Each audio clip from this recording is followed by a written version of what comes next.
আসসালামু আলাইকুম everyone.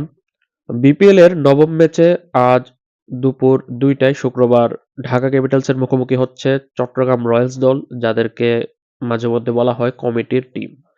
Chittagong Royals তারা তাদের উদ্বোধনী ম্যাচে নোয়াখালী এক্সপ্রেসকে 65 রানের ব্যবধানে হারালেও তারা তাদের দ্বিতীয় ম্যাচে রংপুর রাইডার্সের কাছে 7 উইকেটের বড় ব্যবধানে কিন্তু তারা হেরেছে। তাই তাদের জন্য এটা একটা কামব্যাকের মঞ্চ ঢাকা ক্যাপিটালস এগেইনস্টে জয়লাভ করা। গতকাল আবার ঢাকা ক্যাপিটালস তারা কিন্তু একটা শ্বাসরুদ্ধকর ম্যাচে সিলেট টাইটান্সের কাছে তারা হেরেছে। শেষ দিকে শামীম পাটোয়ারি কিন্তু ম্যাচটা প্রায় জিতিয়ে দেওয়ার দোরগোড়ায় নিয়ে গিয়েছিল। এখন কথা হচ্ছে ঢাকা ক্যাপিটালসের এগেইনস্টে চট্টগ্রাম রয়্যালসের একাদশটা কিরকম হবে। প্রথম ম্যাচে তারা দুইজন বিদেশি ক্রিকেটার মির্জা তাহির বেগ এবং মাসুদ গুরবাজকে নিয়ে নামলেও তারা দ্বিতীয় ম্যাচে কিন্তু অ্যাডাম রসিংটনকে পেয়েছিল, যদিও একদম ঘন্টাখানেক আগেই বাংলাদেশে পা রেখেছিল।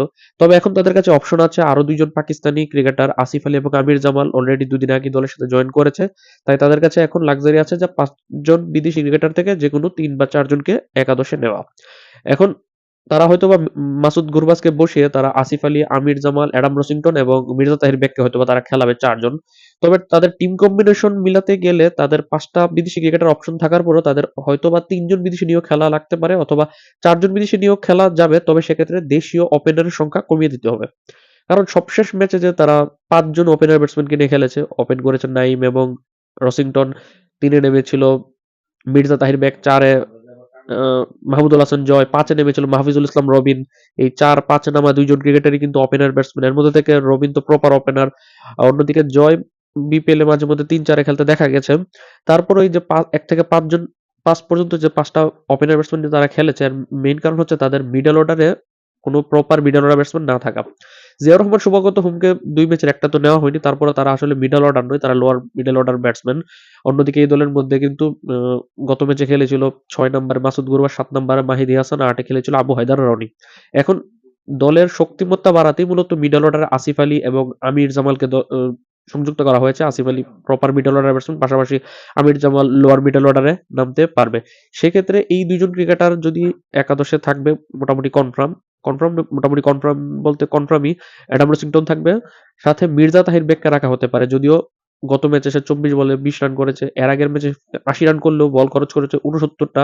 তারপর যেহেতু টানা 2 ম্যাচ খেলেছে, মির্জা তাহির বেগ থাকবে। রসিংটনকে 1 ম্যাচ খেলানো হয়েছে, সেও থাকবে। আমির জামাল এবং আসিফ আলীকে চোখযুক্ত করলে 4 জন বিদেশি ক্রিকেটার হয়ে গেল।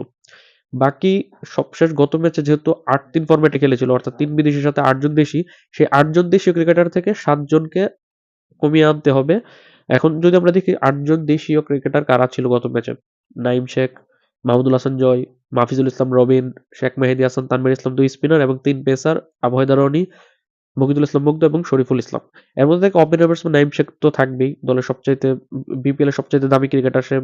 গত ম্যাচে 39 রানের একটা ভালো একটা নকও খেলেছিল 20 বলে। সে থাকছে। তার পাশাপাশি অধিনায়ক মাহিদী হাসানের পাশাপাশি লেফট অফ স্পিনার তানভীর ইসলামও থাকবে। গত ম্যাচে তানভীর উইকেট না পেলেও মাত্র 27 রান দিয়েছে। এর আগের ম্যাচে 3টা উইকেট শিকার করেছিল এবং দলের মেইন স্পিনার সে তো থাকবেই।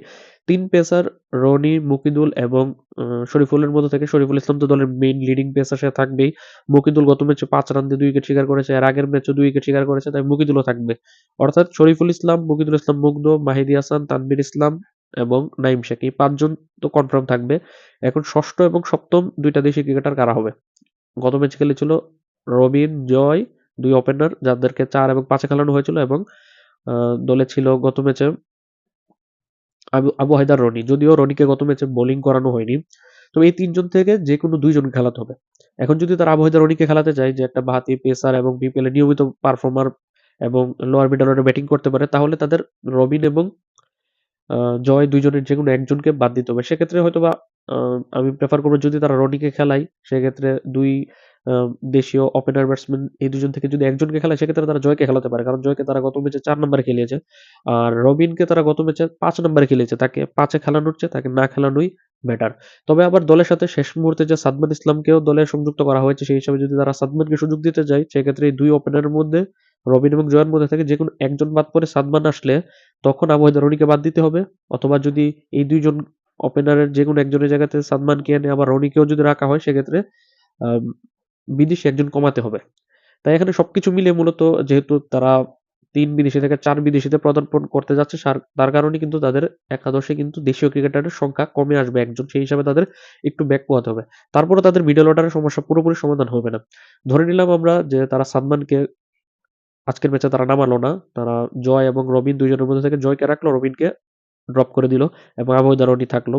তারপরও তাদের মিডল অর্ডারটা একদম সমৃদ্ধ না। কারণ ওপেন করবে তখন নাঈম শেখের সাথে রসিংটন, ৩ এ নামবে মির্জা তাহির বেগ, ৪ এ মাহমুদুল হাসান জয়, ৫ নম্বরে আসিফ আলী, ৬ নম্বরে আমির জামাল। যদিও আমির জামালকে ৬ নম্বরে নয়, ৭-৮ হলে ঠিক আছে তার ব্যাটিং পজিশন। যদি আমির জামালকে ৬ নম্বরে নামানো হয়, ৭ নম্বরে নামাতে হবে শেখ মেহেদী হাসান, ৮ নম্বরে আবু হায়দার রনিক, ৯, ১০, ১১ তে নামবে শরীফুল ইসলাম, তানভীর ইসলাম এবং মুকিদুল ইসলাম মুগ্ধ। এখানের মধ্যে ১ থেকে ৫ পর্যন্ত আসিফ আলী পর্যন্ত ব্যাটিং ভালো অপশন থাকলেও ৬ নাম্বার থেকে কিন্তু নড়বড়ে অবস্থা। আমির জামালের উপর পুরোপুরি অলরাউন্ডার তাকে বলা যাবে না, বোলিং অলরাউন্ডার বললেও তাকে চলে। অন্যদিকে শেখ মেহেদী হাসান কিন্তু সব ম্যাচে পারফর্ম করবে না। যদিও গত ম্যাচে সে করেছিল ২ বলে ১ রান, এর আগের ম্যাচে করেছিল ১৩ বলে ২৬। প্রথম ম্যাচটাতে সে ভালো একটা নক খেলেছে, কিন্তু প্রতি ম্যাচে কিন্তু শেখ মেহেদী হাসান থেকে সেই ভরসা করা যাবে না। তাকে ৭ নম্বর পজিশনই রাখতে হবে, যে ব্যাকআপ একটা অপশন যদি ভালো করতে পারে। তবে সে কিন্তু প্রপার ফিনিশার না। তাই তাদের ব্যাটিং অর্ডার নিয়ে তো একটা দুশ্চিন্তা থাকছেই। তারপরেও শেষ পর্যন্ত তাদের ব্যাটিং অর্ডারটা এরকম হতে পারে: ওপেনিং এ নাঈম শেখের সাথে রসিংটন নামবে, ৩ নম্বরে মির্জা তাহির বেগ, ৪ নম্বরে জয়কে যদি তারা নামায়, ৫ এ আসিফ আলী, ৬ এ আমির জামাল, ৭ এ শেখ মেহেদী হাসান, ৮ এ আবু হায়দার রনি, ৯, ১০, ১১ তে শরীফুল, মুকিদুল এবং তানভীর ইসলাম।